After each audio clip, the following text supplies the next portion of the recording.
বাংলা স্থাপত্য রীতি মুসলমান শাসন বাংলাদেশে ছড়িয়ে পড়ে খ্রিস্টীয় ত্রয়োদশ শতকে। এই সময় বাংলার কাঠামো নির্মাণের মূল গঠন ভঙ্গি ছিল ইসলামী রীতি অনুসারে, আর বাইরের কারুকার্য কাঁচামাল ব্যবহারের ক্ষেত্রে বাংলার লৌকিক রীতির ছাপ দেখা যায়।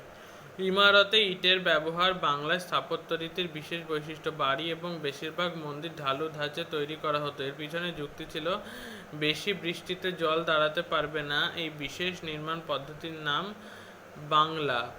অঞ্চলের নামে স্থাপত্য রীতির নাম হওয়া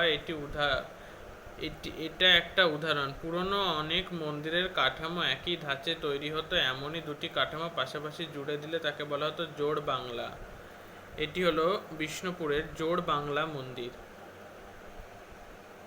চাল বা চাল ভিত্তিক মন্দির বানানোর রীতি দেখা যায় বাংলায়। মন্দিরের মাথায় কটি চালা আছে সেই হিসেবে কোনো মন্দির এক চালা, দো চালা, আবার আট চালা মন্দির। ইসলামীয় স্থাপত্যের ধাঁচে চালাগুলিরও মাথার মধ্যে খিলান বা গম্বুজ থাকতো। সাধারণত আয়তক্ষেত্র কাঠামোর উপর একাধিক চূড়া দিয়ে তৈরি হতো মন্দির, সেইগুলির নাম রত্ন। একটি চূড়া থাকলে সেটি এক রত্ন, পাঁচটি চূড়া থাকলে পঞ্চরত্ন। এটি পঞ্চরত্ন মন্দির বিষ্ণুপুরের। এই যুগে বাংলা স্থাপত্য শিল্পের ইতিহাসকে মূলত তিন পর্যায়ে ভাগ করা যায় ও বিশেষভাবে উল্লেখযোগ্য যে এই এই মন্দিরগুলির দেয়ালে পোড়ামাটি বা টেরাকোটার কাজ দেখা যেত। পোড়ামাটির তৈরি মন্দিরগুলি বাঁকুড়া, বিষ্ণুপুর জেলা, বাংলার অন্যান্য অঞ্চলে ছড়িয়ে পড়ে।